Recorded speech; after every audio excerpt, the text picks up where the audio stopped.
നമസ്കാരം, welcome to Malabar kitchen. ഇന്ന് നമ്മൾ തയ്യാറാക്കിയെടുക്കുന്നത് ചോറിൻ്റെ കൂടെ അതല്ലെങ്കിൽ ചപ്പാത്തി, ദോശയുടെ കൂടെയൊക്കെ സൈഡ് ഡിഷായിട്ട് വളരെ എളുപ്പത്തിൽ നമുക്ക് തയ്യാറാക്കിയെടുക്കാവുന്ന ഉരുളക്കിഴങ്ങ് കൊണ്ടുള്ള ഒരു ഡിഷാണ് കേട്ടോ. അപ്പോൾ ഇതെങ്ങനെയാണ് തയ്യാറാക്കിയെടുക്കുന്നതെന്നുള്ളത് നോക്കാം. ഇതിനു വേണ്ടി ഫ്ലെയിം ഓൺ ചെയ്ത് ഒരു പാൻ നല്ലതുപോലെ ചൂടാക്കിയെടുക്കണം. ചൂടായ പാനിലോട്ട് ഞാനിവിടെ ഒരു 2 ടേബിൾ സ്പൂൺ നല്ല നാടൻ വെളിച്ചെണ്ണയാണ് ഒഴിച്ചു കൊടുത്തിട്ടുള്ളത്. ഇനി എണ്ണ ചൂടായി വരുമ്പോൾ ഇതിലോട്ട് 1 ടീസ്പൂൺ കടുകിട്ട് പൊട്ടിച്ചെടുക്കാം.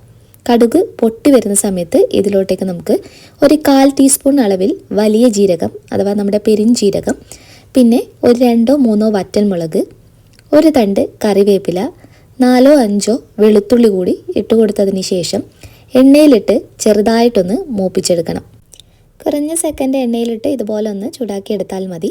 അതിനുശേഷം ഞാനിവിടെ ഒരു 3 ഉരുളക്കിഴങ്ങാണ്, മീഡിയം സൈസായിട്ടുള്ള 3 ഉരുളക്കിഴങ്ങ് ഇട്ട് കൊടുക്കുന്നുണ്ട്.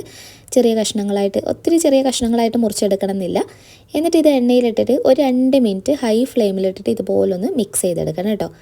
2 മിനിറ്റിന് ശേഷം നമുക്ക് ഒരു സവാള ഇതിലോട്ടേക്ക് ചേർത്ത് കൊടുക്കാം. ഒരു സവാള അത്യാവശ്യം വലിപ്പത്തിലുള്ള സൈസിൽ തന്നെയാണ് മുറിച്ചെടുത്തിട്ടുള്ളത്.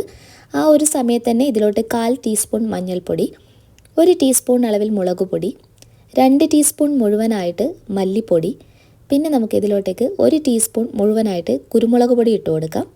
ഒരു 2 പിഞ്ച് ചെറിയ ജീരകം വറുത്തു പൊടിച്ചിട്ടുള്ളത്, അതുപോലെ ഒരു 1/4 ടീസ്പൂൺ ഗരം മസാല പൗഡർ, ഇത്രയും ആഡ് ചെയ്തതിന് ശേഷം നല്ലതുപോലെ ഒന്ന് മിക്സാക്കി കൊടുക്കണം. അപ്പോൾ നമ്മൾ ഇതിനകത്ത് ഉപ്പ് കൂടി ഇട്ട് കൊടുത്തിട്ടുണ്ടായിരുന്നു, ഞാൻ പറയാൻ വിട്ടുപോയതാണ്.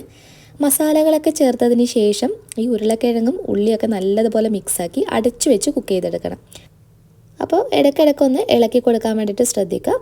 അതുപോലെ വെള്ളമൊന്നും നമ്മൾ ചേർക്കാത്തത് കൊണ്ട് തന്നെ ഒരു ലോ ടു മീഡിയം ഫ്ലെയിമിലിട്ട് അടച്ചു വെച്ച് ഇടയ്ക്കിടയ്ക്ക് ഇങ്ങനെ ഇളക്കി കുക്ക് ചെയ്യുമ്പോഴത്തേക്കും ഒരു 6-7 മിനിറ്റിനുള്ളിൽ തന്നെ ഇത് നല്ല രീതിയിൽ വെന്ത് നല്ല പാകത്തിന് നമുക്ക് തയ്യാറായി കിട്ടും. അപ്പോൾ ഉരുളക്കിഴങ്ങൊക്കെ നല്ലതുപോലെ വെന്ത് വന്നിട്ടുണ്ട്. ഇത്രയേ ഉള്ളൂ, നമുക്ക് ഫ്ലെയിം ഓഫ് ചെയ്യാം. ഇതൊരു പാത്രത്തിനകത്തോട്ടേക്ക് മാറ്റാം. ഉരുളക്കിഴങ്ങ് കൊണ്ട് വളരെ എളുപ്പത്തിൽ നമുക്ക് തയ്യാറാക്കിയെടുക്കാവുന്നതും ചപ്പാത്തി, പൊറോട്ട, ചോറിൻ്റെയൊക്കെ കൂടെ സൈഡ് ഡിഷായിട്ട് വിളമ്പാവുന്ന വളരെ രുചികരമായിട്ടുള്ളൊരു ഡിഷാണിത്. അപ്പോൾ എല്ലാവരും തീർച്ചയായും ട്രൈ ചെയ്ത് നോക്കാം. നിങ്ങളുടെ ഫീഡ്ബാക്ക് എന്താണെങ്കിലും അത് കമൻറ്റ് ചെയ്യാൻ മറക്കരുത്.